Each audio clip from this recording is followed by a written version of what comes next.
అందరికీ నమస్కారం. ఈరోజు మన స్టోరీ ఓ యథార్థ సంఘటన. ట్రాఫిక్ సిగ్నల్ పడింది. ఇంతలో ఒక పెద్ద కోటీశ్వరుడి కారు ఆ సిగ్నల్ దగ్గర చిన్నగా వచ్చి ఆగింది. ఆ వ్యక్తి కారులో నుంచి అటూ ఇటూ చూశాడు. అప్పుడు అతడిని చూస్తూ ఒక అమ్మాయి ఆ కారు వద్దకు రావడాన్ని అతను గమనించాడు.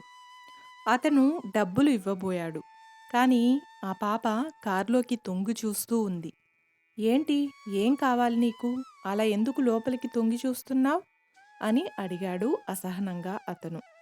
అయినా కూడా సమాధానం చెప్పకుండా ఆ పాప లోపల ఎవరెవరు ఉన్నారు అని చూసింది. అతని భార్య మరియు అతని కొడుకు ఆ కారులో ఉన్నారు. చాలా అల్లారు ముద్దుగా పెంచుతున్నట్లు ఉన్నారు అని అడిగింది. అవును, కానీ అవన్నీ నీకెందుకు? డబ్బులు కావాలంటే తీసుకో, లేదంటే ఇక్కడి నుంచి వెళ్ళు అన్నాడు.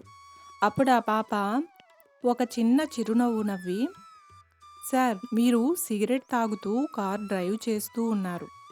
ఇలా సిగరెట్ తాగడం వలన మీ ఒక్కరికే కాకుండా మీతో పాటు ఉన్న మీ బాబుకి, మీ భార్యకు కూడా అది ప్రమాదకరం.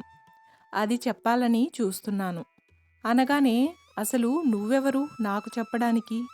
వేలెడంత లేవు. నీతో నేను చెప్పించుకోవాలా? ఇక్కడి నుంచి వెళ్తావా లేదా? అనగానే ఆ అమ్మాయి, వెళ్తాను సార్, తప్పకుండా వెళ్తాను. ఒకప్పుడు మీ అంతలా కాకపోయినా నేను కూడా బాగానే బతికాను. మా నాన్నగారు బతికి ఉన్నప్పుడు ఆయన కూడా మీలాగే సిగరెట్ తాగడం బాగా అలవాటు. ఎంతలా అంటే వద్దు అని ఎన్నోసార్లు చెప్పినా కూడా ఆయన వినలేదు. చివరికి ఆ సిగరెట్ ఆయనకు ప్రాణాంతకమైన వ్యాధి క్యాన్సర్ రూపంలో వచ్చి ఆయన చనిపోయాడు. అప్పటి నుండి మా కుటుంబానికి దిక్కు లేకుండా పోయింది. ఎవరు ఆదుకునేవారు లేరు. ఎంతో మంచి స్కూల్లో చదువుకునే నేను ఇప్పుడు ఈ రోడ్లపై అడుక్కునే పరిస్థితి వచ్చింది. నాకు ఇప్పుడు ఎవరూ తోడు లేరు. అమ్మ చిన్నప్పుడే చనిపోయింది. ఉన్న నాన్న ఇలా అర్ధాంతరంగా చనిపోయాడు. ఇప్పుడు నేను దిక్కులేని దానిలా ఈ రోడ్డుపై అడుక్కుంటున్నాను. నాలాంటి పరిస్థితి మీ బాబుకి రాకూడదు అని నేను చెప్తున్నాను అనగానే ఆ వ్యక్తికి చాలా బాధ అనిపించింది.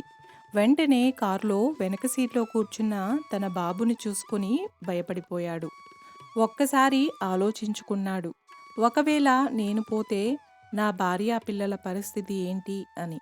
ఆ పాపకి థ్యాంక్స్ చెప్దామని అనుకునేలోపే ఆ పాప అక్కడి నుండి వెళ్ళిపోయింది. చూశారు కదండి! ఈ స్టోరీ మీకు నచ్చినట్లయితే ఒక్క లైక్ చేసి నా ఛానల్‌ని సపోర్ట్ చేయండి. ఇంకా మరెన్నో ఇంట్రెస్టింగ్ స్టోరీస్ కోసం నా ఛానల్‌ని సబ్స్క్రైబ్ చేయండి. Thank you. Thanks for watching.